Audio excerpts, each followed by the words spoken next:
Ladies and gentlemen, welcome to Retro Warriors episode 492. Woo! As always, I'm your host, Justin Baker, and as always, I'm joined by viable human Chris Saturn. Hi, Justin. Hi, Saturn. Hello. It's still the holidays, still Holiday Palooza. December-y. Yep. It's our first second episode of our first recording session of the holiday season. Yep. And then we get to be done with it. The holidays, I mean. About a week away from my oldening. You're old. Yeah. Sounds like a pagan ritual you perform every year on your birthday. Commence the oldening! No housekeeping other than, it's the holidays. Stay safe. Take care of one another. That kind of thing. Right. Try to enjoy your families. Try to enjoy your You have families. to. Yeah.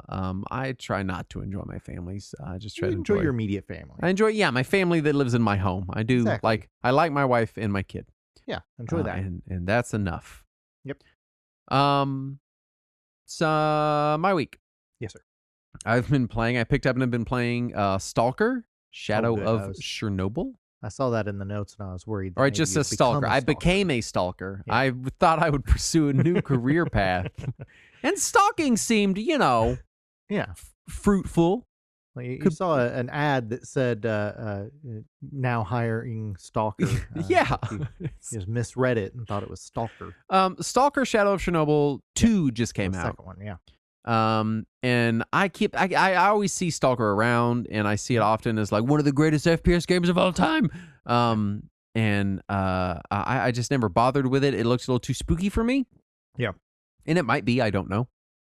And so I picked up the first game because it was on sale for like $5. Yeah. And I've been kind of playing it. It's a little dated. Like, it feels like it's from 2007. That kind of Right. like post Half-Life 2 school of first-person shooter design.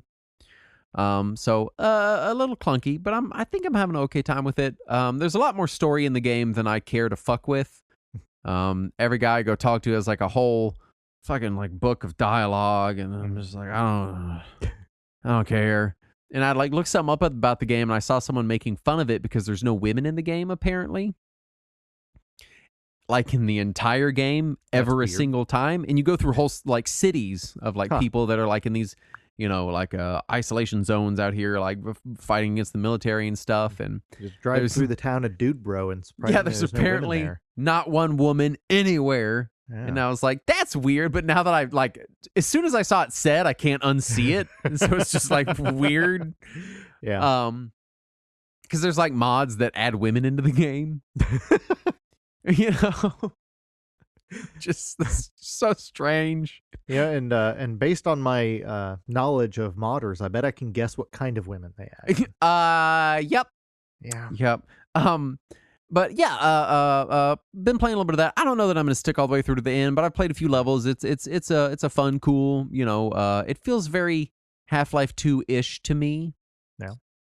Specifically like the sections of Half-Life 2 where you've got the Jeep and you're kind of like crossing a lot of ground in like the overland sort of areas of the game. Feels a lot like that.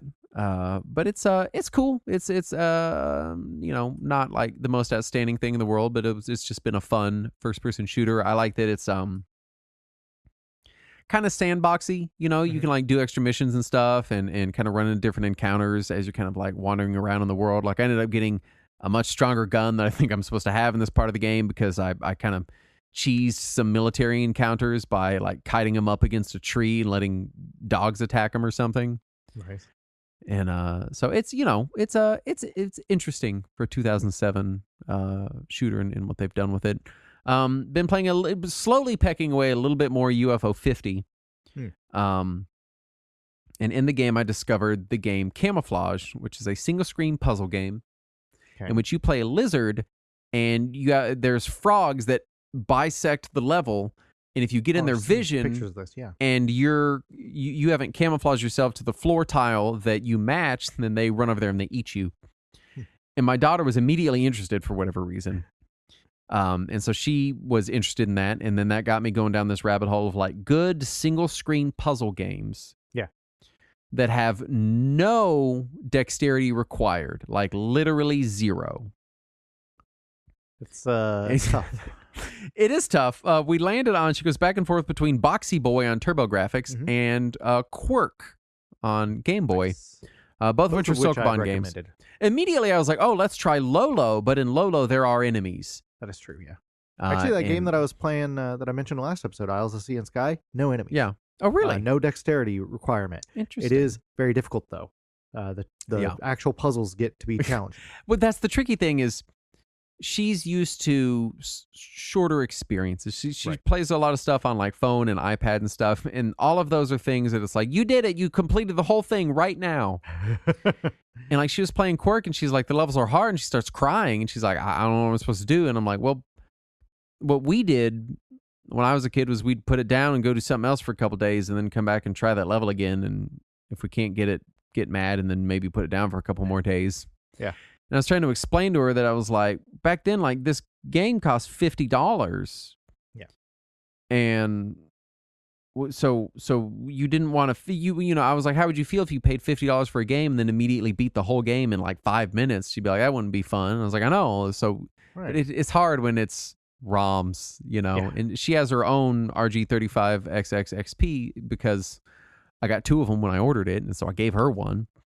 And so she's been kind of pecking at it. Like I'll see her like booting it up and kind of playing some Quirk on it, and we'll kind of trade it back and forth and try to do levels and stuff. And it's you know, it's I would like to note that when I recommended Quirk on our Game Boy episode, you mocked me. I don't remember, so. My apologies for the resentment you've held for all this time for when I mocked you over Quirk. It's a good game. I like it. But yeah, so she's been kind of exploring Sokoban because of. Then we went back and I was like, "Do you want to play Camouflage?" Because I realized she didn't play it. She just sat there and watched me and helped me solve the puzzles. And immediately it was too much. She was like in tears. She's like, I can't fucking figure this out. Well, I mean, she didn't say fuck, but you know, it's Father, I can't fucking figure this shit out. It's just also how 9-year-olds talk these days. Also been fighting with Linux on my laptop. I really wanted to run Linux, but it has this shitty fucking sound card that is not properly supported. And it's like I can get sound working, and then on a reboot it goes away, and then I have to uninstall and reinstall all my sound drivers and shit, and then it'll work until a reboot, and it's just really frustrating. I assume you've tried both Pipewire and Pulse. Yeah, I've gone back and forth between Pulse and Pipewire. I've tried different kernels. It's the ALC 287. It's one of the Raptor Lake Intel Realtek sound chips. I'm just having constant issues with it, and then I tried to set up my Steam drive, but apparently, because it's exFAT, which doesn't support sim linking, you can't use it. So now it's like, all right, you got to switch to NTFS. I'm like, all right, I got to shrink my fucking thing and then move my shit over and then do that expand. And I was just like, fuck it. And so I just booted back into Windows and I was like, I'll fuck with it some other day. And I'm not frustrated at Linux, because it's not Linux's job to be compatible with everything. Right. It does try. It does try, and it's amazing that it is compatible with anything, because it's just there's a lot of corporate interest in the Linux world these days, but a lot of Linux is just a bunch of random people around the internet being like, what if this worked, and then doing it. Though I do like to read any news articles that are like, Linus Torvalds responds to hardware changes in the Linux kernel, because it's always just an angry rant about how fucking stupid hardware manufacturers are. I love Linus Torvalds.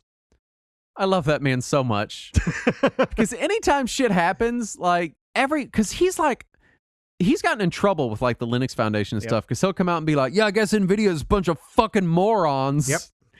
And then he'll like go in like the kernel notes and like be like, fucking NVIDIA sucks. because for rightfully so, because they did some shit or whatever, you know? Yeah. And I was just reading yesterday about like some Intel processor revision or something, and like he had apparently commented in the notes, he was like, what idiot put this shit in here? Remove it. Just make it compatible with the old one. He is the energy the computing world needs, and everyone wants to be all fucking nice to each other, but he's like, nah, dog, I did all this shit. Fuck you. Make it fucking work. You know how. You're just stupid. Mm-hmm. For years, anytime there was an article of Linus Torvalds, it was always him cussing someone out in like the fucking patch notes somewhere. But it was this picture of him in a tuxedo flipping the camera off. Yep. Oh, God. Yeah.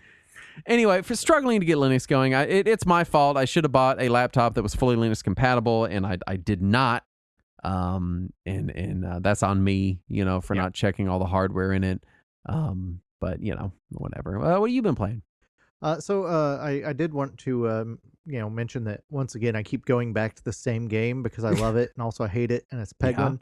And I think I mentioned it on our episode that we so good. How do you hate it? It's the most infuriating game ever made. What? Here's my only complaint about it, and it is consistently my complaint, and I keep forgetting that I have this complaint until it happens again. And it's the navigation after every stage.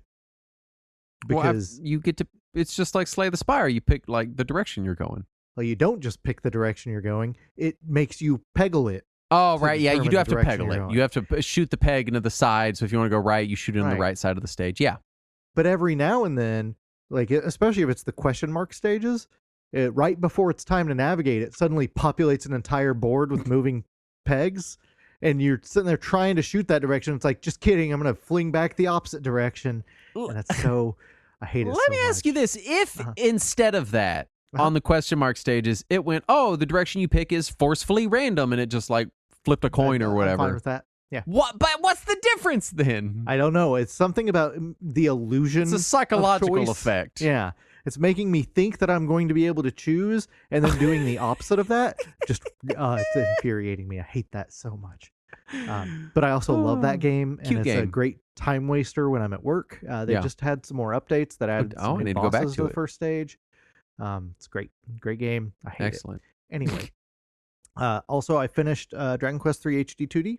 I still have not started. It's still, I keep in my like my platonic ideal of my world, I'm going to finish all 6 Final Fantasy games, play through all of Romancing Saga 2, and then play Dragon Quest 3, and I'm going to do it all before I lose interest in this endeavor. Yeah, so we'll see you on the other side of 2028. Yeah, no, you'll see me in 2 months where I go, I quit all that shit. That's going to happen. But it's good. I liked it. There's the only thing that I really felt was missing was the Pachisi tracks. I'm sad those are gone, but otherwise, I would say that it's probably the best version yet. Sure. Yeah. There's some. I still have some issues with how little gold you get after battle. I feel like I was always scrounging. Kind of broke. Yeah. There are some new bosses which are neat. Almost because the original came out in 89. No, it's 88, I think.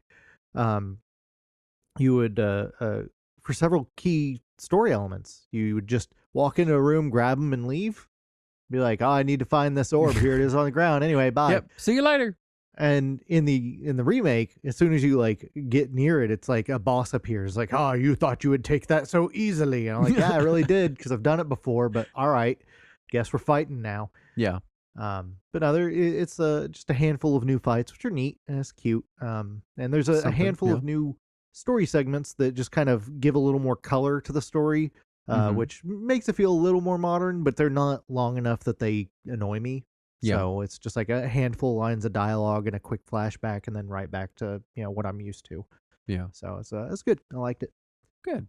Good. And then also, so a guy at my office, I was chatting with him a couple weeks ago now. He had mentioned that a couple years ago, his wife had bought him for Christmas a PS5. And the giant mega pack with the PSVR and everything, right?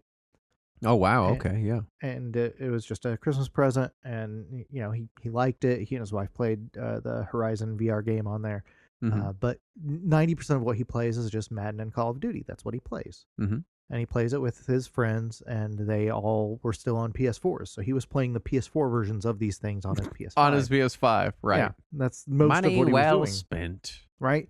Well, this year, his friends finally started to upgrade to the Xbox because those games are on Game Pass. That guy's got to be so pissed.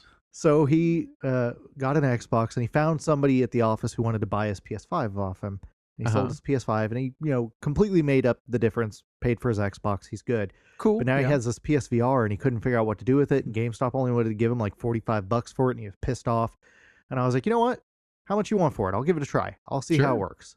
And so I gave him $150, got a PSVR out of it. Oh, all right. And so I've got the PSVR 2. And I was like, I hear it's compatible with PC. So I'll check it out on my PC and see how the PSVR 2 works.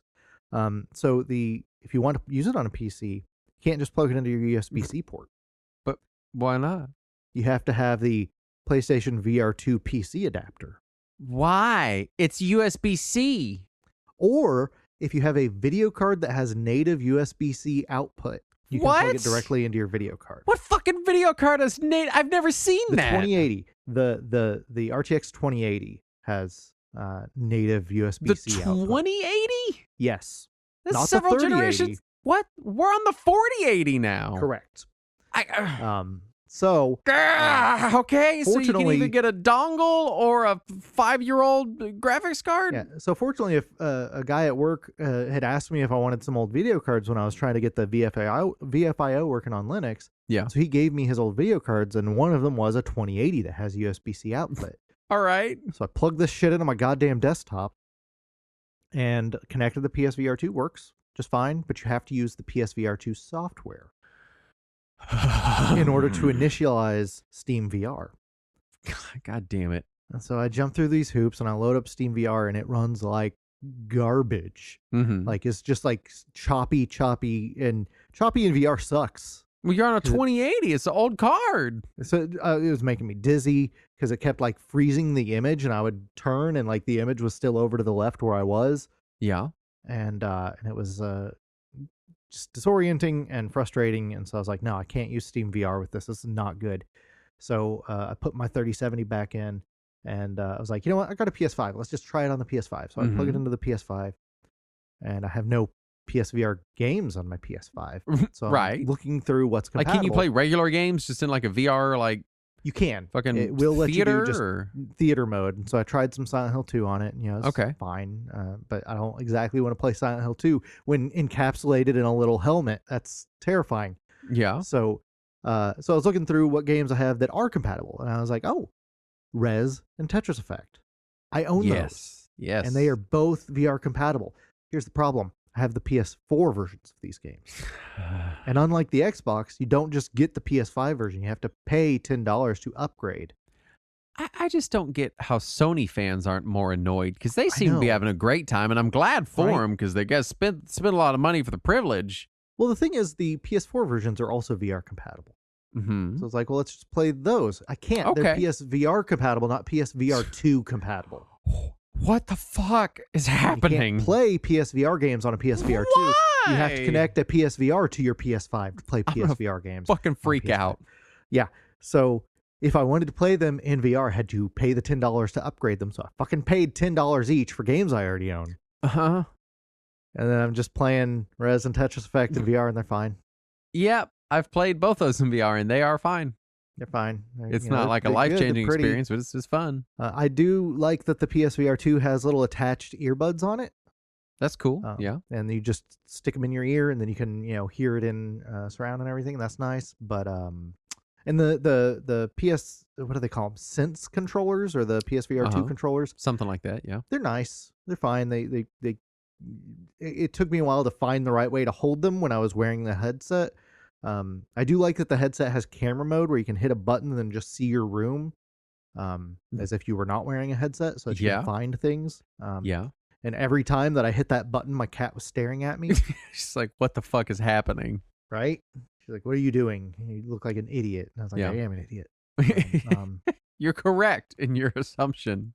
But yeah, it was I don't know that I'm gonna keep it. I might end up reselling it myself. Just because, But Yeah. maybe if I can find the bullshit adapter for PC for cheap and use it with my newer video card to see if it works any better, Sure. maybe I'll give it another shot. But then I was looking through the Steam VR library and I don't see anything there I really care about either. So Yeah.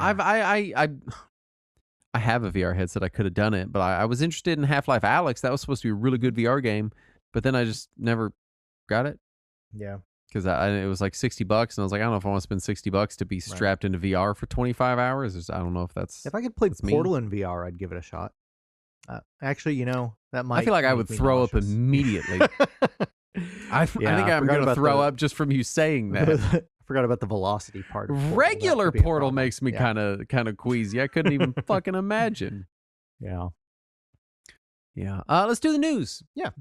First up, 8-Bit Dough announced. Hey, Saturn put the word fugly in here. That must be for a different news article. Nope. 8-Bit Dough announced a beautiful OG Xbox themed mechanical keyboard and matching USB mouse officially licensed from Xbox, and they are translucent Xbox green. Just so gross.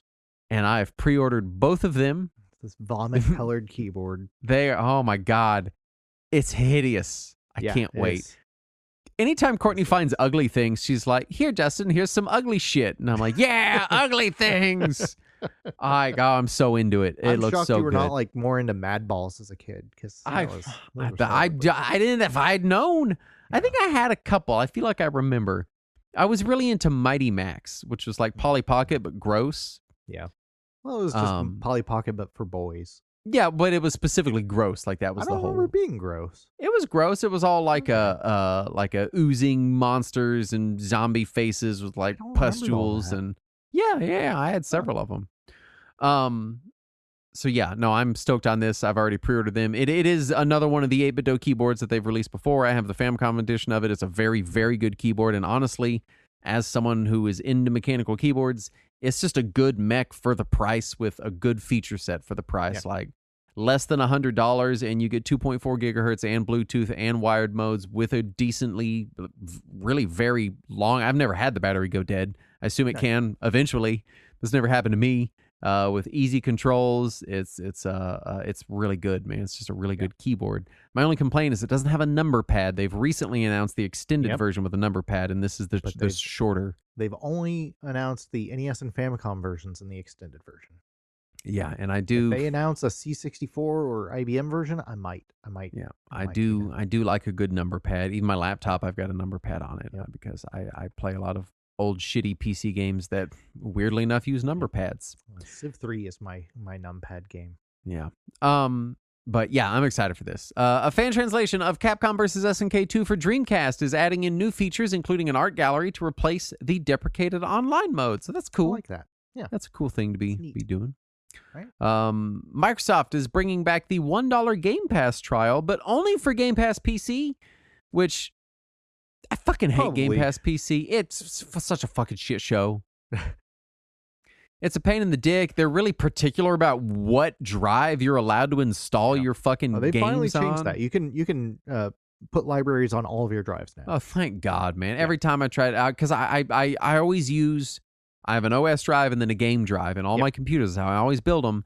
And the Windows Store is like, no, you got to install it on your main hard drive. I'm like, what does it fucking matter? They finally added the option to where you can ask what drive to install to every time. Now, it always has to install to the Xbox Games folder on that drive. Sure. You can't specify what folder it installs to. Yeah, that's fine.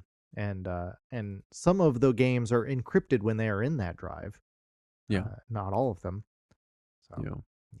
So, Retro Time has released a new adapter to plug into the NES expansion port, the famously almost completely unused NES expansion port. Right. First announced back in September, the device will connect to Bluetooth controllers, allow for FDS-style expansion audio, and includes further expansion ports.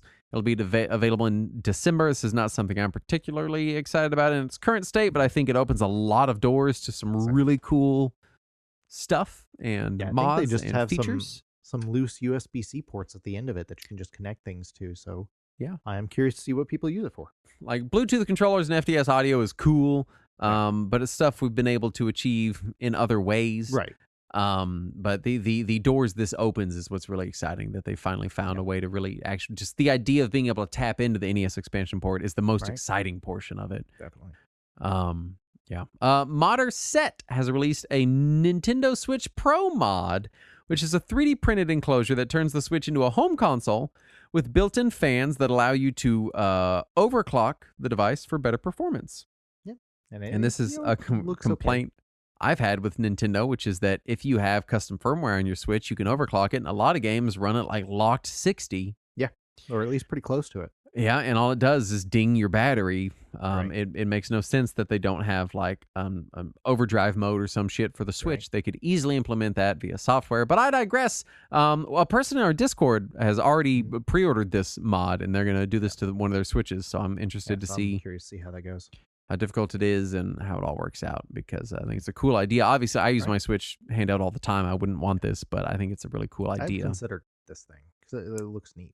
but Yeah. then I watched how to install it, and I was like, I don't know, I want to put it. All that Never effort. mind. Yeah. I'm pretty lazy. Warcraft 1 and 2 are being delisted on GOG, but Boo. GOG has pledged to continue to support and update them for anyone who's purchased them, which, first of That's all, good. immediately putting their good old games pledge thing that we talked about recently to the test. Yeah. I appreciate greatly that they've made an open commitment to continuing to keep these games updated and running for people that have purchased it, even though they won't have new money rolling in for these games, which is nice. Yeah. Kind of fuck, Microsoft for yanking this shit just because they came out with their remasters, which are only available on the fucking Battle.net shop shit that I don't want. I want it. I don't know Put it why on they're even Steam. keeping. Yeah. Why are they even keeping BattleNet open at this point? Just put shit on Steam or the Xbox app or something. And it's inconsistent too. Like Yeah. Diablo 4 released on Steam, but then the And on shit the Xbox app. but then other shit didn't. I'm like, why are you just Why are fucking you put like it this? put it everywhere? Let me Yeah. buy your thing where I want. Right? Seriously. Stupid. So good on GOG for this. Fuck you, Microsoft. It's just, I mean, come on. Right. Arika's Tetris, the Grandmaster Absolute Eye, has been formally announced, and Nintendo's NES Tetris has been re-released on Nintendo Switch Online. Both of these are big deals for Tetris fans. Yep.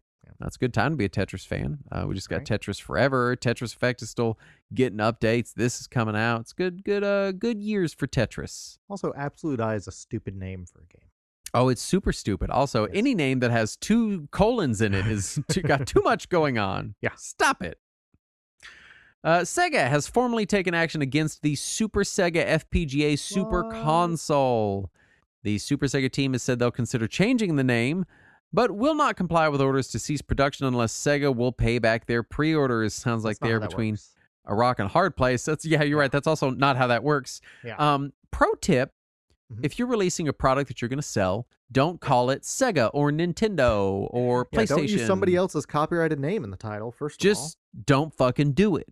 And then don't say you're totally okay in doing so because you know that they wouldn't do anything about it. That's just Like- asking for it. There are lines. I know Yeah. that Sega is not as litigious as Nintendo, but Right. there are lines. Yeah. And this was very This clearly one leaked of them. past it. Yeah. Michelle Iwanek, I can't pronounce. I apologize. Has released a modified version of GB Studio called BB Studio that allows for making NES games that I'm very excited about. Yes. I made a tiny little Retro Warriors RPG in GB Studio back when it released. I can't find the ROM for it. It was like literally Aw. 2 buildings, and like my house was just full of mayo. Just like in real life. Just like in real life. Just jarring mayo all day. I'm upset. We're at the end of the news for the episode, but before we get to the topic at hand, I'm upset that you did not include the news story that I submitted to the news submissions channel, Oh, which one? which is that Japan has just released a mayonnaise drink Oh, yeah, no, that's not video game news. So I didn't that include you it. can purchase in stores. You can go to So Japan gross. and you can buy.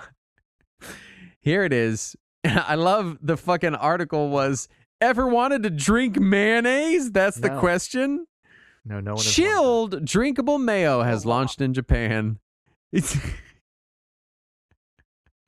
it is available at Lawson in Japan. This drinkable mayonnaise comes packed in a sleek upmarket cup adorned with a whimsical squeeze bottle. that. Gross. It is 198 yen for 200 milliliters of Ugh. chilled drinkable mayonnaise. Ugh. I love it. Ugh. I Gross. love it. How Uh, emulsified is your drink? God, I want one so bad. Now that you've been upset, let's upset Yes. me. That brings us to a Yeah. topic at hand, which is Silent Hill 2, Yes. which is the second time recently that we've done a second game with a second episode. We had a final True. episode. This is 2 Silent 2 Hill, Yes. I guess is the oh you even put it in there. I didn't even read it yet. Yes, you did. 2 Silent 2 Hill. Yes. You did do the joke. Literally the next line down. Excellent. For people just joining, this episode is just the story. Yes. Saturn kept it completely story free last episode. Right. As we discussed, the story is going to be covered in the order that it is presented in the game. Yep. So if you've maybe played some of it or know about some of it but don't want the end of it spoiled, you can listen up to the point that you're aware of and then cut it off from there. And then we have trigger warnings. Trigger warnings for the following: depression, disease, death, bullying/abuse, sexual abuse, self-harm. If any of these are triggering topics for you, please tread carefully. Yeah. Feel free to bail. We'll see you in the next episode. It's Chances fine. are you're We listening love to you. this 2 days before Christmas. So, It's the season for all this stuff. yeah. And as we mentioned last episode, there are warm lines, hotlines, things that you can avail yourself of if Yes. needed. Yes. Please take care of yourself. Yes. Seek help when you need it. Help doesn't mean you're already in crisis. It just means you need someone to talk to. You need help. Exactly. And yeah. So, why don't you take it away? Introduce us to the players of this story, as it were. So there's just a handful of characters in the story, and I'm not going to talk much about them until we get there. James is our main character, James Sunderland. He's our protagonist. He's searching for his dead wife, and he likes sticking his whole fucking arm in shitty toilets. Next, we have Mary Shepherd Sunderland, who is James's late wife, who is waiting in their special place and died of that damn disease 3 years ago. Okay. we The have- disease that is Disease. the generic TV They never- illness. They never specify. It's presumed to be some sort of cancer combination with maybe tuberculosis. We're not sure. It's that illness. television movie illness where someone starts coughing into a rag and then Exactly. 2 scenes And then- later they're dead. And they die. Yes. It's that one. It Yeah. is- It It's- is the cough that leads to death disease. Yes. It is that one. That's the one. All right. And then we have Angela Orozco, who is a teenage girl looking for her family. We have Eddie Dombrowski, who is the overweight guy. He dresses like a child for some reason, and he doesn't seem to care much about what's going on. That's weird. Yeah, for some reason he is played for comic relief, and he should not be. And his last name is spelled Dombrowski. Yes. So that seems apparently- intentional. According to Jeremy Blaustein, who is the localizer and the voice acting director, that is apparently the actual last name of a person in his life. Oh, that's unfortunate. That guy had a hard Yep. time in elementary school. Right. Next, we have Laura, who is an orphan who recently turned 8 years old. And then we have Maria, who is a mysterious woman who looks like Mary. All right. And, of course, the important character, Mira, who is a dog. And she What is the kind best of girl. dog? She is a Shiba Inu. Okay. Well, it's Japan, Japanese game. It makes Yeah. sense. Shiba Inu. Yeah, There you she's go. only in the dog ending and nowhere else in the game, but she's the best girl. Anyway. All right. Let's get into it. This story that I'm sure has an uplifting ending, right? As things go. Definitely. Eventually things go well. Do this as we Mm. I like that you try to entertain my fear. Just for you're like, I don't know, maybe. No, We both can't say fucking that. know. nothing good comes for this. The story begins with James. He's arrived in Silent Hill and he has received a letter from his late wife, Mhm. basically telling him that she is waiting for him there because he promised he would take her back to Silent Hill again someday, which was where they had their honeymoon, or some vacation anyway, and it was their special place, and she's waiting for him there. Okay. Easy enough. I mean, it's basically the letter that Mario gets at the beginning of Mario 64. Yeah, only from a dead person. Yeah. Yeah. I mean, Peach could have been dead. We don't know. Yeah, Mhm. we don't know. I mean, it turns out she wasn't, but yeah. Also, James does know that she's dead. Okay. So All there's right. that. Yeah. So he shows up in Silent Hill. The road leading into town is closed off, and rather than just turning around like a normal person, he decides he's just going to park at a rest stop and walk his way into town because that's what you do. What could go wrong, Saturn? And along the road, he walks through a graveyard because that's normal when you're walking into a town. Right. There's just You a want to random take graveyard in in the the path. scenery. Yep. You know how it is. And surprisingly, for a horror game, literally nothing scary happens in the graveyard. Oh, It is just a Okay. graveyard. It just happens to be there. You walked through it anyway. all right. Yeah. But you do Building that false encounter- sense of security. right? You do encounter Angela there. That's the first time that you meet anybody is Angela, and you startle her because she doesn't see you walking up. He asks her for directions in town. She points him in the direction, but warns him that it's dangerous. And he says he doesn't care because he's looking for someone. And then she lets him know that she's also looking for someone. She's looking for her mother. Uh-huh. And they part ways. James goes into town. And when he gets into town, he discovers that several roads are broken, and there's just a massive chasm in the earth where a road should be.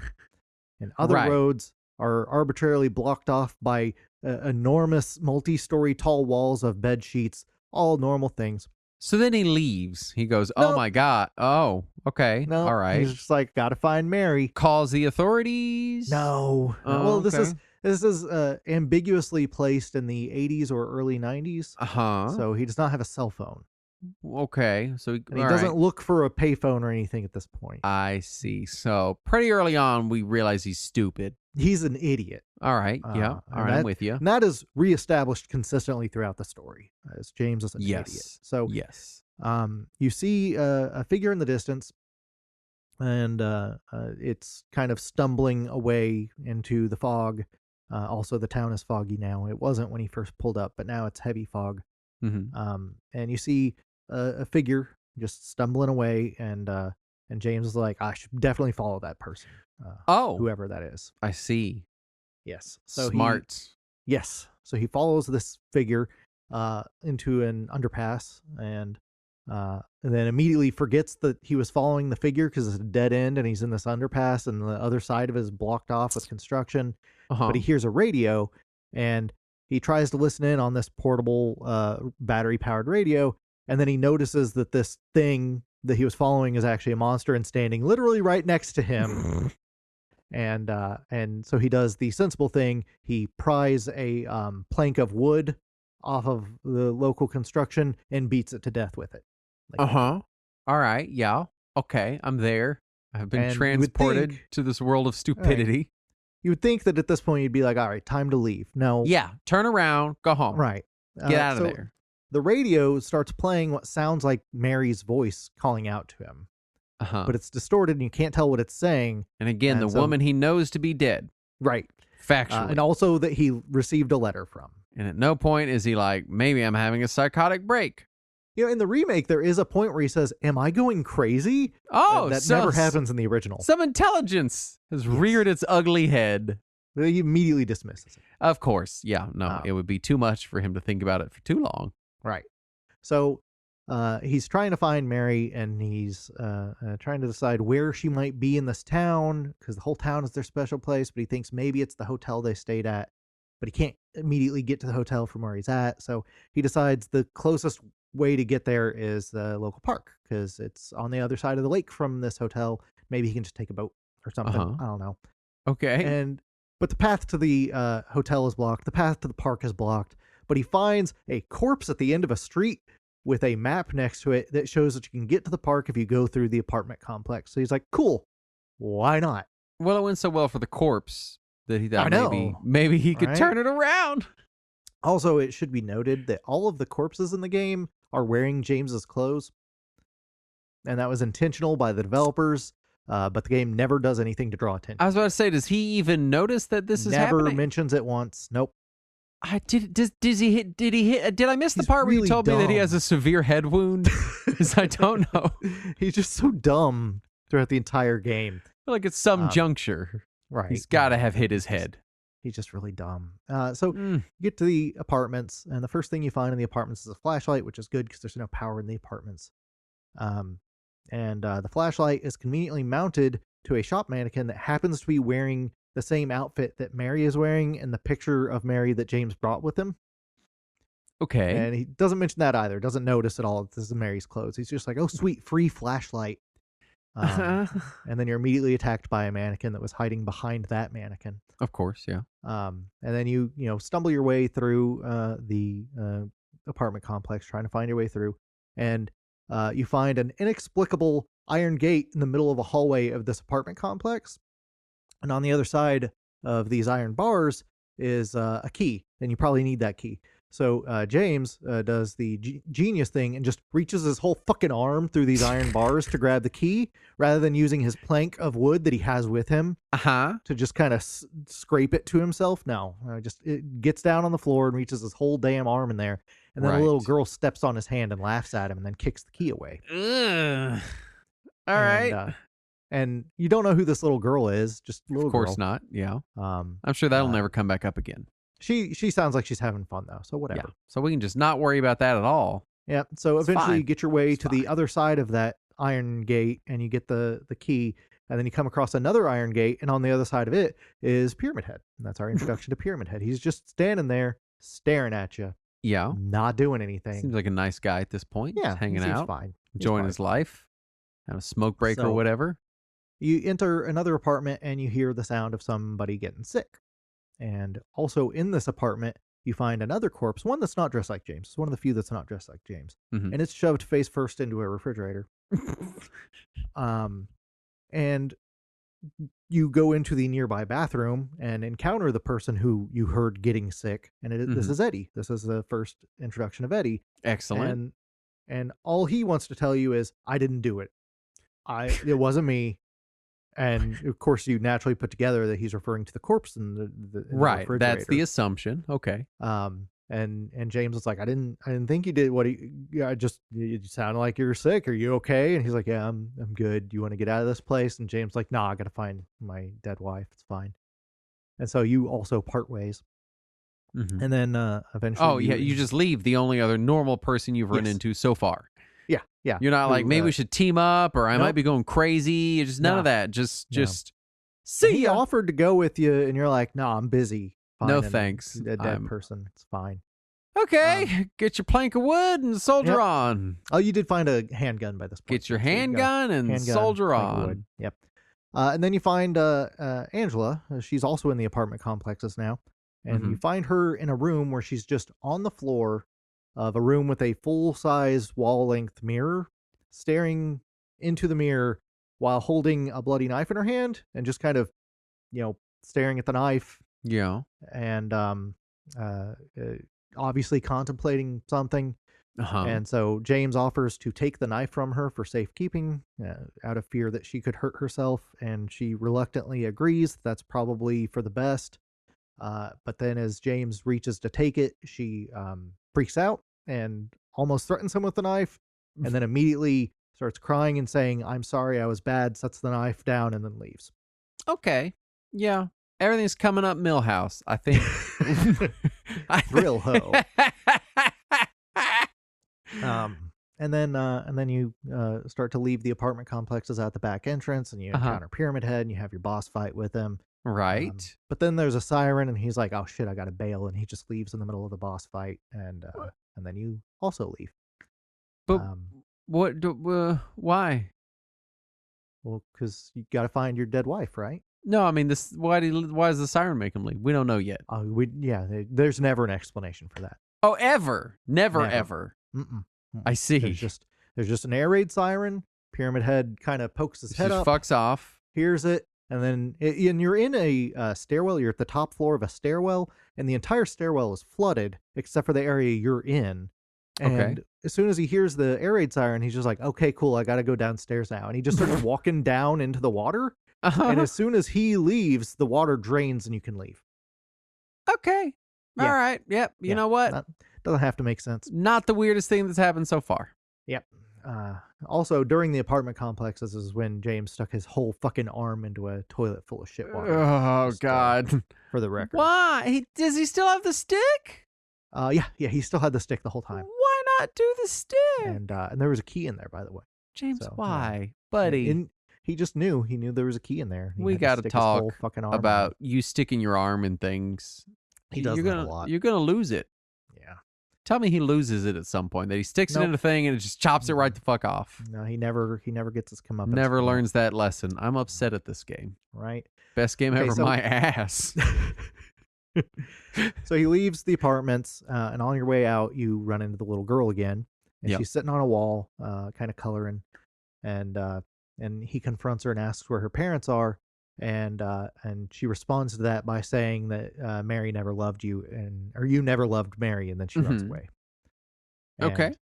And that obviously raises questions. How does she even know who Mary is? Right. And so he goes to the park. There's no ferry service, surprisingly. But instead What? he encounters Maria, this The woman minimum that- wage kid that ran the ferry isn't there? He's not in Haunted Town for some reason. Well, that's so strange. Weird. But you do meet Maria, who looks exactly like Mary, except for she has bleach blonde hair with pink tips. She wears a provocative outfit, and she's flirty. Okay. Other than that, literally Mary. Strange, but okay. And James mistakes her for Maria, and then he's like, "Oh, sorry, I thought you were my wife. I gotta go. I gotta find my dead wife." Except that your wife is dead. So yeah, all right. yeah, right. And then You're Maria doing it, buddy. You're doing it, James. And Maria chastises him. It's like, "Hey, you were about to leave me alone with all these monsters," and he's like, "Oh, right. All right, you should come with me, I guess." At least someone finally fucking points that out. Right. Yeah, Everyone this is else the so first far has been person. fine with it. Yeah. So you're trying to find your way across the lake, and you instead end up at a bowling alley. Because you hear voices inside, and you think you should go in, and Maria's like, "Oh, I don't like bowling. I should stay out here."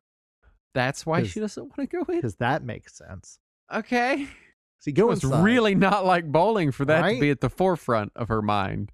So you go inside, and you overhear Eddie talking to the little girl, and he's like, "Hey, did you find that girl, or you find that lady you were looking for? What's her name? Mary?" And then as you approach, the little girl runs away, Uh-huh. and James confronts Eddie, and Eddie tells him the little girl's name is Laura, and James like, "We should go after her," and Eddie's like, "Why? She's fine. She's probably fine."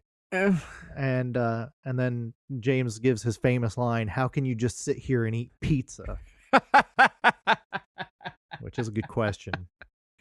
Yeah, okay. And also, where to get the pizza? That's my question. I don't think there's delivery anymore. in Yeah. Silent Hill. I mean, yeah.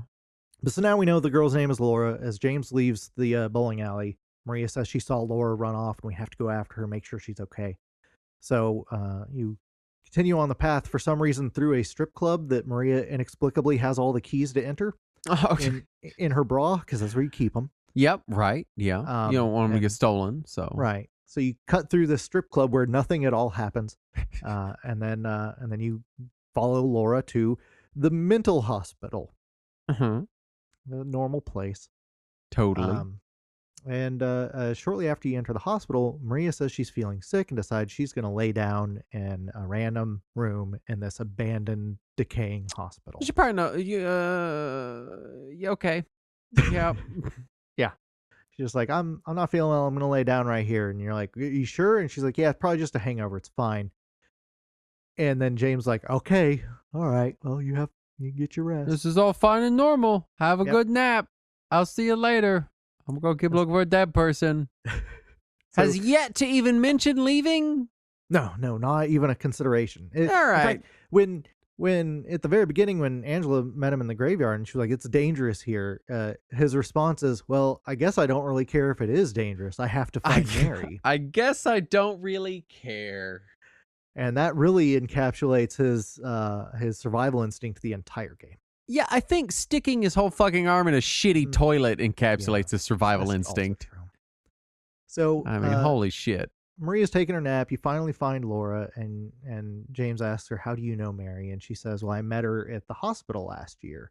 And James immediately calls her a liar because, Mary died 3 years ago. Yeah. And Laura gets upset that James called her a liar, so she locks him in a room with a monster.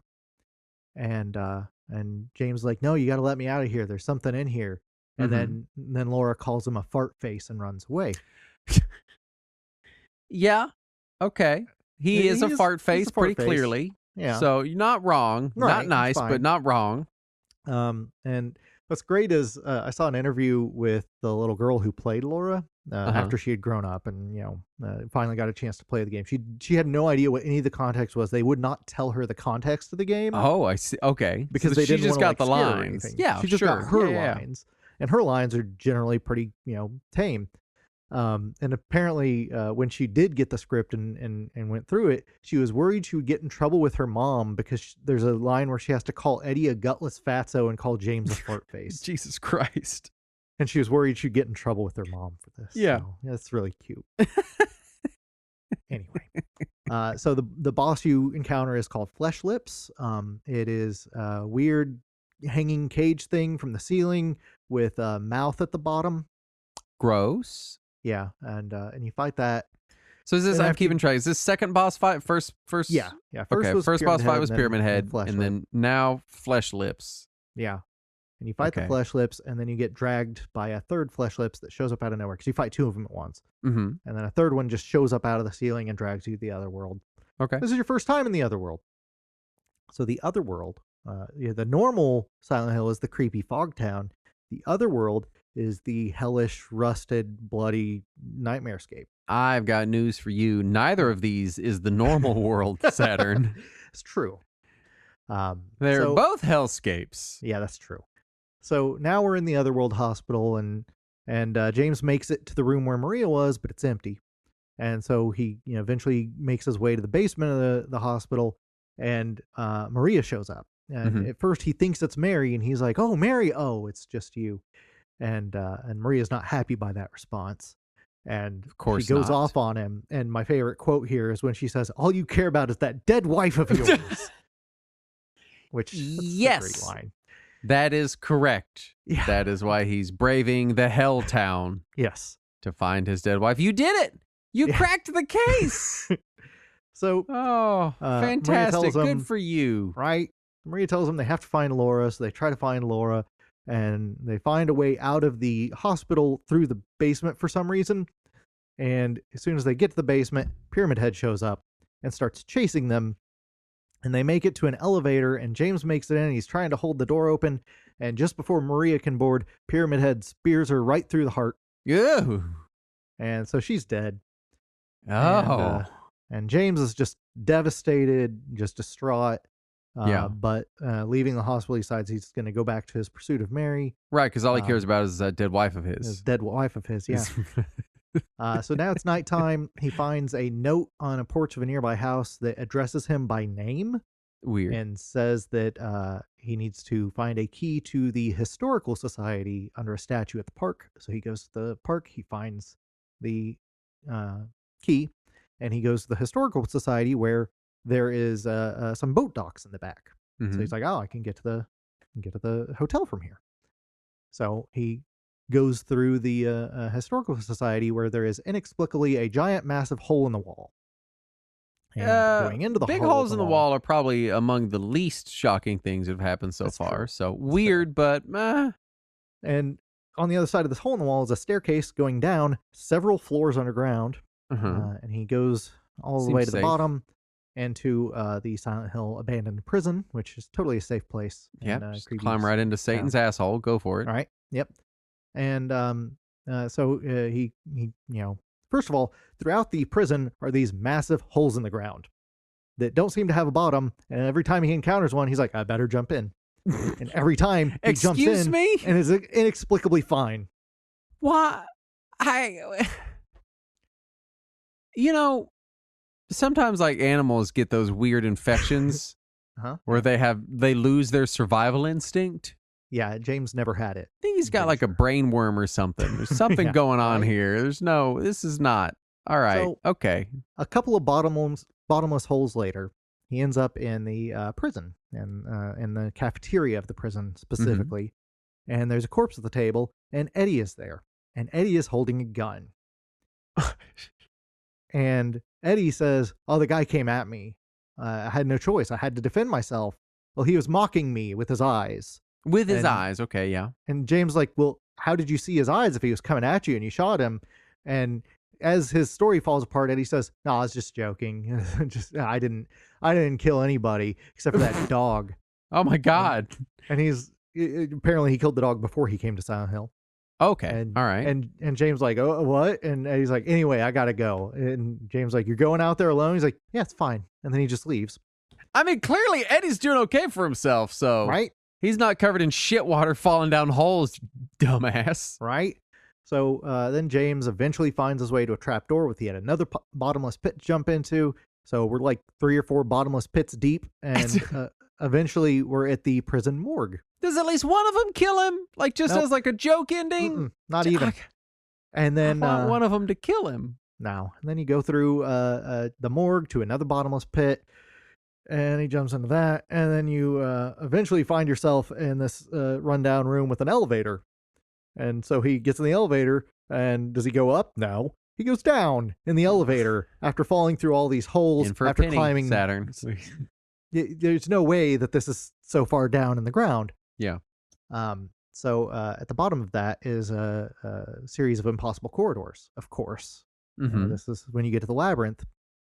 And on the lower floor of the labyrinth is Pyramid Head in his personal chamber. Don't got to fight him. Just got to run past him. It's fine. And eventually you come to a room that is separated in the middle by prison bars. And on the other side is Maria. Oh. She's fine now. Oh, okay. Well, that's nice for her.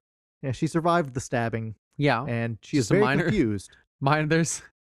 Because James is like, oh my God, you're okay. I thought you were dead. And she's like, what are you talking about? I'm fine. a minor stabbing. Yeah. And she seems to not remember that the stabbing happened at all. She thinks they got separated in the hallway. There's a card in a card game Andrew and I play called Minor Explosion. And on the card, the person is clearly getting completely incinerated. Yeah. Like their whole body is ripped Minor to shreds. incineration. Yeah. So I'm just imagining she had her minor stabbing. Now she's fine. Minor stabbing. It's And as James is trying to figure out, how she's okay, she starts referencing things that Mary should know and that Maria should not know. okay. And James calls her out on this, like, how do you know about this? And immediately her tone changes. She becomes seductive and flirty again and starts saying, what does it matter? I'm here for you. I'm right here. Mhm. And starts touching him. It's like, see, I'm warm. I'm here. I'm not a ghost. And so James is like, all right, I'm going to try to find my way around the other side of these prison bars to get to you. And while he's doing so, he ends up in a hallway. He finds a newspaper covered in blood talking about a local man that was murdered. And a lot of it's covered up by blood, so you can't read it all. But it mentions the guy had a history of drunkenness and violence and potentially domestic violence, and that they believe it was a crime of passion. And as you approach a room near that newspaper, you hear Angela's voice, and she's calling out for help. Mm-hmm. And so you go in there, and you find that it is a room where the walls are made of flesh and pistons. Ew. And Angela is cowering in the corner from an enemy that the game calls Abstract Daddy. Oh, no. And you attack this thing, and it's a disturbing enemy. It looks like Sounds very sexual themed. It looks like a bed frame with two figures on top of it, one holding the other one down. Ew. My God. It's very disturbing. Uh-huh. And you defeat it, fortunately. And then James tries to comfort her, and she accuses him of just trying to butter her up. And when he gets confused by that, she says, "You're only after one thing. You could always force me like he always did." Oh, no. Ooh. Yeah. All right, we're getting dark. It was weird, and now it's dark. And so Angela runs off, and James finally finds his way to the other side of the cell where Maria is, but now she's dead. And she's covered in the same sores that Mary had from her illness. Okay. And James grieves Maria again, but then again decides he has to go find Mary somewhere. Right. So now this wife lookalike lady has died twice. Yes. And so keeping a tally going. Yeah. And so as you are trying to find your way out of this place that is impossibly underground, you find a small graveyard. Mhm. And there are 3 tombstones, and the graves in front of them are open. And one of them has Angela's name, one of them has Eddie's name, and the third one has James's name. So, of course, you jump into your fucking grave into a bottomless pit. And you know what? I think what he's determined is he's bottomless pit invincible.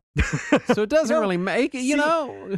You got a point. He seems fine. So do it enough times, it's just not really scary anymore. Right? So at this point, you find yourself in a long corridor leading to a freezer. And inside the freezer is Eddie, who has lost his fucking mind. And he's just executed someone for mocking him. And in his rant, he implies that he's killed this guy multiple times since arriving in Silent Hill. Mm-hmm. And then James says something along the lines of, are you losing your mind? And then Eddie immediately turns on him and says, oh, you're mocking me too. You're just like them. I'll kill you too. And so you have a gunfight with Eddie. Okay. In a short-range comical gunfight where 2 guys standing in a freezer are firing guns at each other at point-blank range. You've got a shotgun, he's got a pistol, and you just keep shooting each other until one of you dies. It's the dumbest fucking fight anyway. That should happen pretty fast. I'm not an expert, but it would be like immediately when the shotgun went off that someone would die. Yeah, it's a. I don't know how much you know about Shotgun Saturn, but they shoot many small bullets. Yeah, it requires many shots of your shotgun or hunting rifle to kill him. All right. So at this point in the story, we've established that these guys are like the toughest people who've ever lived. Right? Yeah, they're doing good. All right. So you kill Eddie, and then James like drops to his knees and says, "I killed a human being." You know, despite all the monsters he's killed up to this point and all the corpses he's seen, this is the trigger point. So you leave the freezer and find yourself right behind the Historical Society. Oh, look, he made it. Yep. And there's a boat, and so you just decide to row your way across the lake to the hotel. And this is our last area. So you get to the hotel, and you immediately find a hotel directory, a map, that has the room that he and Mary stayed at during their vacation or honeymoon or whatever, circled with the text "waiting for you." And so obviously that's where you're going. You find a key to the room immediately, but of course the path is blocked because it's a video game. You got to find your way through. Sure, yeah, right. And then you also find a note at the front desk addressed to him stating that the hotel management found a videotape that he left in that room, and they stored it in the lost and found. Okay. Earlier when Maria was acting weird in the jail cell, she had said something like, "Oh, you forgot about that videotape we made." Yeah. So clearly it's important. So he has to go find this videotape. So you find your videotape, and on your way you encounter Laura again, who intentionally tries to scare you by slamming her keys on a piano. You can't see her there, and you just hear a hard piano chord, and then she immediately starts laughing at you for jumping at it. Okay. Because she's a little girl, and 8-year-olds do these things. And you're a fart face, so... Yeah, and you're a fart face. So, take that. Right? So James has calmed down from the last time he talked to Laura, so he's trying to talk to her and actually find out what's going on. And Laura tells James that she actually does have a letter from Mary, like he does, but Mary didn't give it to her yet. She stole it from the hospital, and she feels bad about it, and she doesn't want James to tell the nurse that she stole this letter that Mary wrote to her, because she wasn't supposed to get it until Mary died. And the letter... she lets James read it, and it's, talking about how much she loves Laura, how they were roommates in the hospital and they became friends, and Mary had always wanted to adopt her if it weren't for her illness, and then she wishes Laura a happy 8th birthday. God, that's fucking dark. And then James asks how old Laura is, and she says she just turned 8 last week, which only makes James further question how Mary could be wishing her an 8th birthday when Mary died 3 years ago, and Laura just turned 8 last week. So, Laura, I don't want to make predictions. Yeah. But it's starting to feel like this guy killed his wife.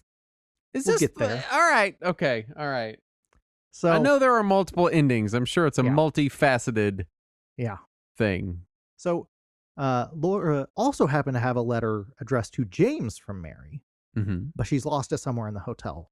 She just now realizes that she lost it. She goes running off to try to find it, and James tries to follow her but loses her. So he goes to find the videotape and gets the videotape. Along the way, you have to take a service elevator that inexplicably requires you to leave all of your belongings before you can get on the service elevator, including your flashlight, your weapons, your maps, everything, all your healing items. They couldn't come up with a better Metroid moment to get him to lose it, so they're just like, I don't know, throw it on the ground. Yeah, what service elevator can hold exactly the weight of one person, but not the weight of one person and a map? The shittiest one ever. That's which one. So you explore the rest of the hotel, including the forced fucking stealth section. And as you're exploring the hotel just starts to fall into disrepair around you. Like, you go back to rooms you were in before, and they are in worse shape. They've got water damage. They've got singed drapes. It's clearly getting messed up. And then you eventually find everything that you need and the videotape to get into room 312. And I'll take a brief detour to talk about the bonus joke endings here, because this is where you can unlock those. Okay. So the dog ending, instead of going into room 312, you go into the room next door, which is the observation room, And inside is a giant control panel with a dog wearing a headset controlling all the monsters in town. And James just falls to his knees and says, "It was you." And then the dog comes up and licks your face. And I choose to believe this is the canon ending. The canonical ending, yeah. Yes. Beautiful. This is the best So right ending. here at this ending part, like it doesn't matter what you've done up to this point. Right. You just get a bunch of doors, you can just get to pick an ending. No. Everything depends on what you did, except for the dog ending and the UFO ending. They have very specific those specific requirements. ones. Okay, all right. Yeah. Those you have to use specific things at this juncture in order to trigger them, and they trigger immediately. Okay. UFO ending is you go into room 312 and you use this gem you've been using throughout the game to trigger the UFO ending, and then UFOs show up, and the protagonist from the first Silent Hill comes off of the UFO along with the aliens and says, "Hi, I'm looking for my little girl. She got lost here in Silent Hill. She's about 8 years old, short dark hair." And James says, "I haven't seen her, but I'm looking for my wife. She's somewhere in this town." And then the aliens knock out James and they pull him onto the UFO, and Harry gives them a thumbs up and they fly off. Okay. Anyway. All right. Beautiful. Back to the actual We story. can just end the show right there. Right? 'Cause those are Why the good ones. continue? So you enter room 312, and James finds a chair, a TV, and a VCR.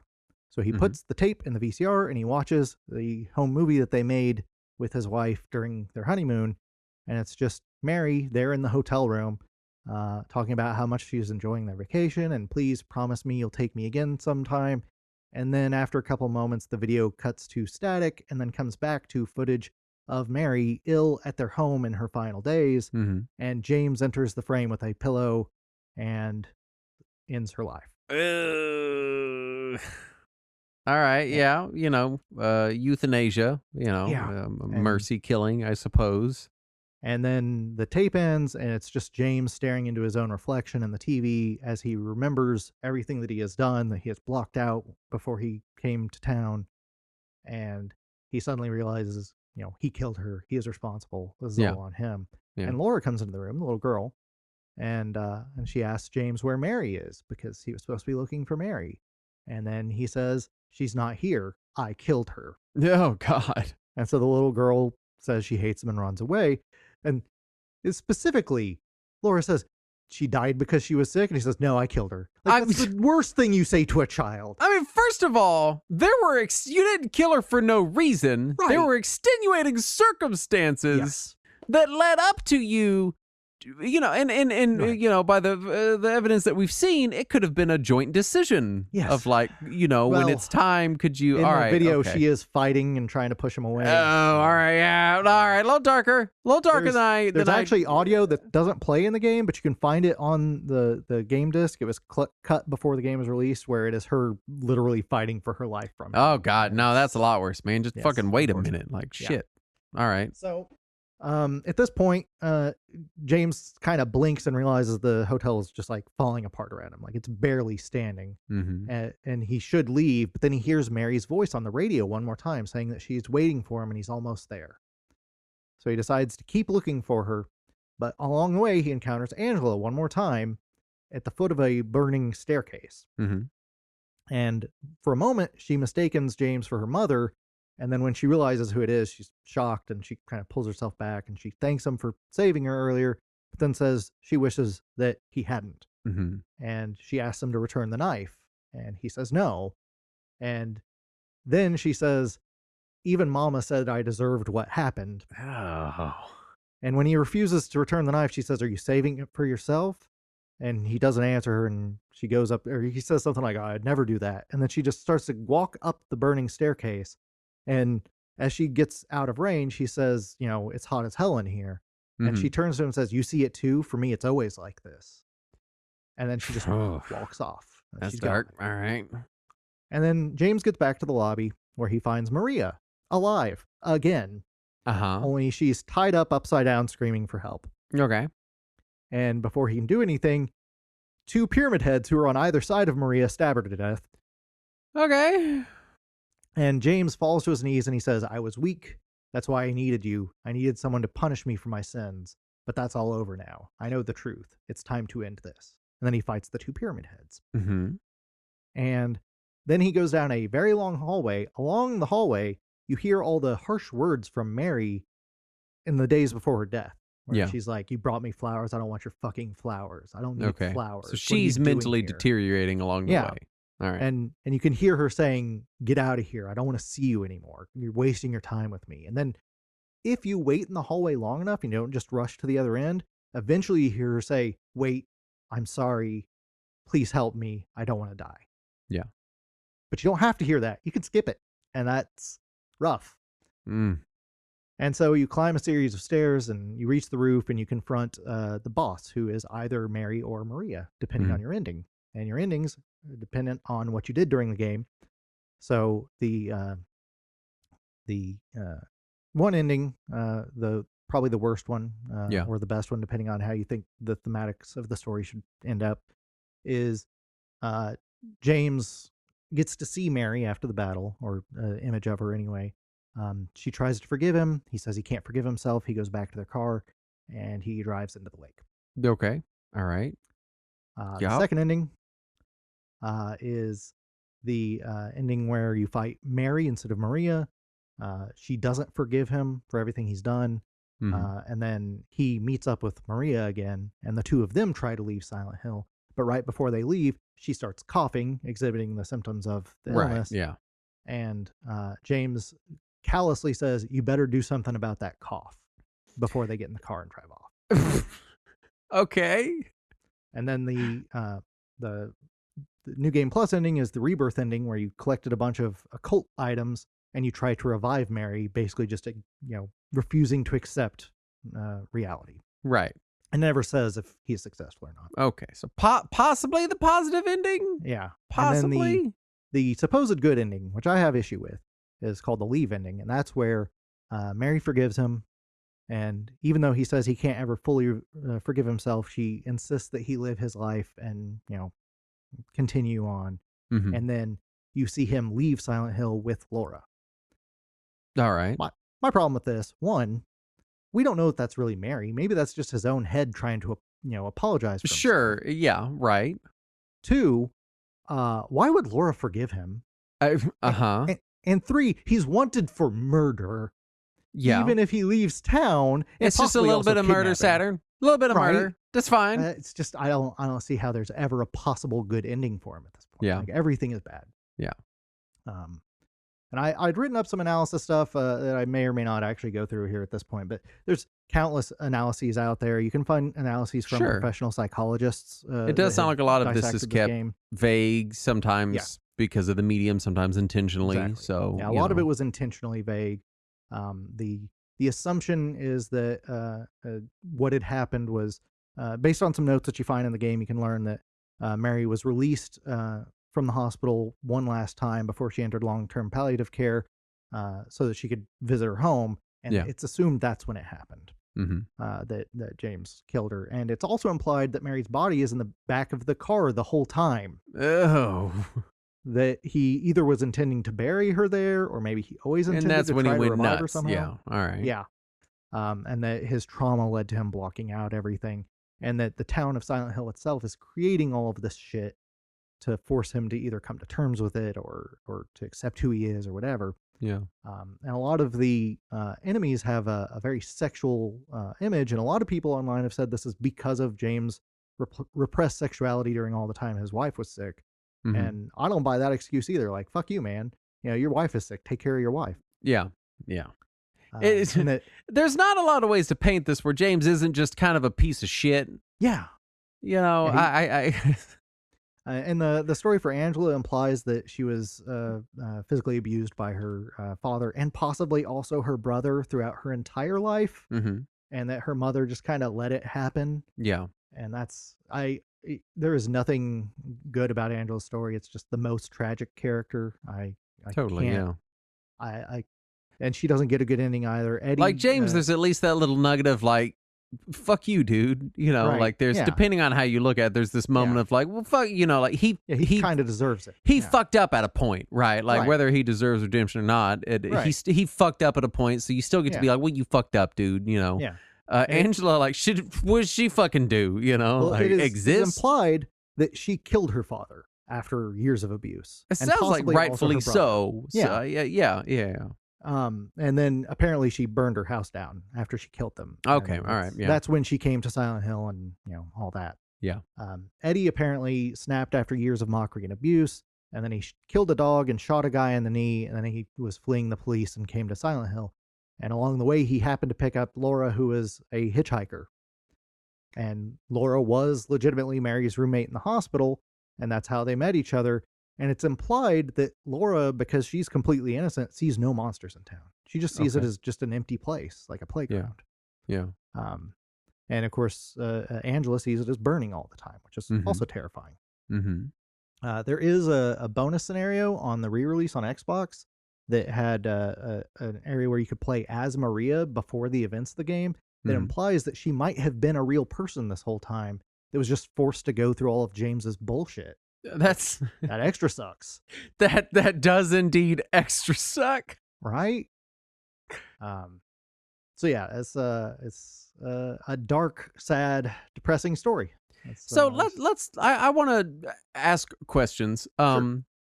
So the town itself, because there are multiple people experiencing their own separate traumas that are not they're not all intrinsically linked. Right. That does kind of imply that Silent Hill is indeed itself a real physical place, not just fully a manifestation of James's own, psychosis or whatever. Yeah. And the other games implied that the town itself did at one point exist as a normal place before a cult did some occult shit, and now it's a creepy, weird place. Okay, so maybe this occult has opened up some kind of gate to whatever, right. Exactly. And now this has become a place where people with trauma are drawn to re-experience their trauma in physical manifestation. Yeah, that seems to be the implication, and several of the games have gone along with that idea of just being random person with trauma. Because this one didn't sell as well as the first one, Konami immediately reversed course and was like, no, the third game has to immediately follow the plot of the first game. Yeah. And so they've gone back and forth a little. Yeah.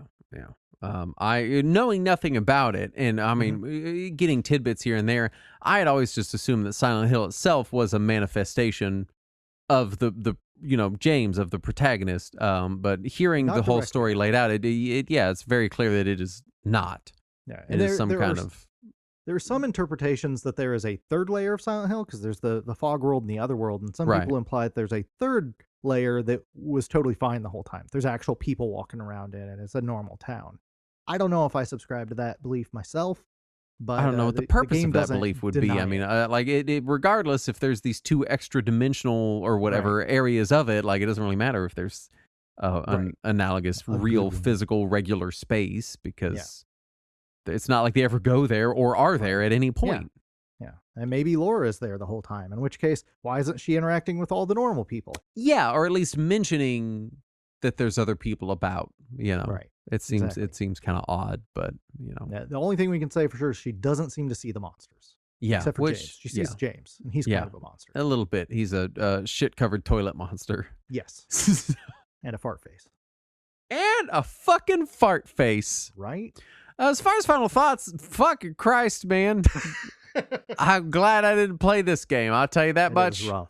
I would have had. I can laser pinpoint every point. I would have had an existential fucking crisis in this shit show. And that's not even talking about all the just like incredibly creepy, dark, scary shit. This is the light version. This is the Cliff's Notes, safe PG-13 version of the story. Yeah, and it's still just depressing and oof. Yeah. Big oof, man. Yeah. That's some dark ass shit. Right. That's but the dog ending is really good. And there you go. The dog ending. You can look it up on YouTube. You don't have to play the game to see it. Obviously, Saturn thinks you should play the game. Yeah, it's a good game. I know that it feels weird to even talk about like, do we recommend Silent Hill 2 after all this? I feel like you would know if it is a thing. You like after. I mean, granted, if you listen to this whole thing, then kind of not a lot left for you, is there? Oh, there is. There's a lot of. Oh, is there? Okay, well there you go. There you go. You got the gist of the story, but maybe now there's some spooky bits you can go experience. Right. And good puzzles. But I again, I can't sit through it, but I get why it's deep and it's heavy and it hits pretty hard. Yeah. But some of the voice acting is pretty goofy. Sure. Yeah. I mean, it definitely sounds like there are plenty of goofy moments. Yeah. Plenty of them. But you know, that's a what a fucking ride, man. Jesus Christ. Yeah. I wish I could not end us on a downer, but I'm not sure where the not downer. Yeah, I don't know what you do from here to be like, oh well, go look at a picture of a kitten. Merry Christmas. Bye. Like, I don't fucking know. Yeah. But I did send you that memo from the game. That's just that one kid stumbling over his own words. Yes. That makes it better. I do appreciate that they seem to have had a sense of humor at enough junctures that it's not, like you said, just end to end the most depressing shit fucking humanly possible. Yeah.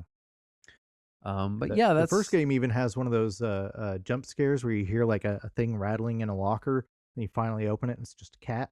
I'm pretty sure, according to popular culture, this video game is actually just an action horror about the main bad guy, Pyramid Head.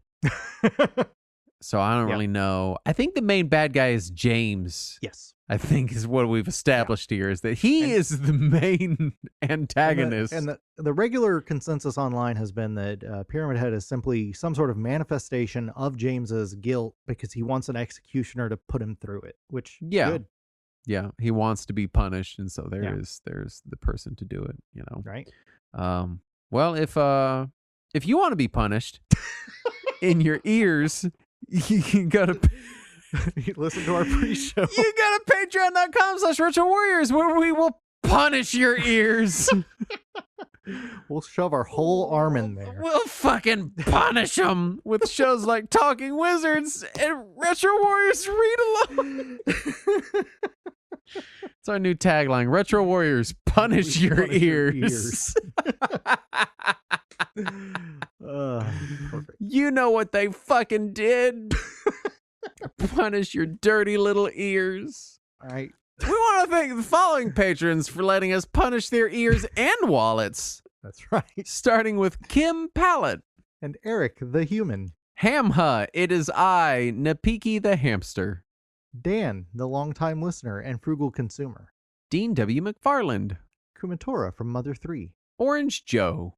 Amish Priest. I just want Talking Wizards. And you get it. And Andrew Malwitz. Are all patrons who we have punished.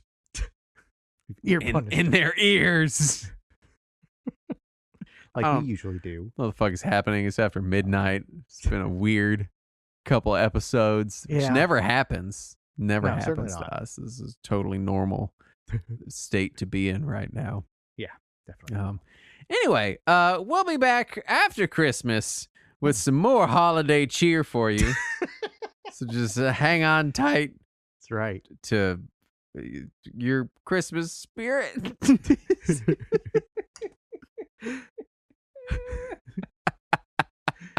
You know, we could have timed it for Halloween, but we didn't. We just didn't fucking do it. It was just like, nah, fuck that. We'll wait till December. Well, Christmas is the better time for it.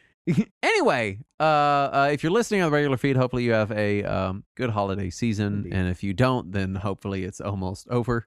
And then you don't have to worry about it anymore. I don't know, wherever you land on it. But anyway, thank you for listening. We'll be back next week. And as always, let us cling together.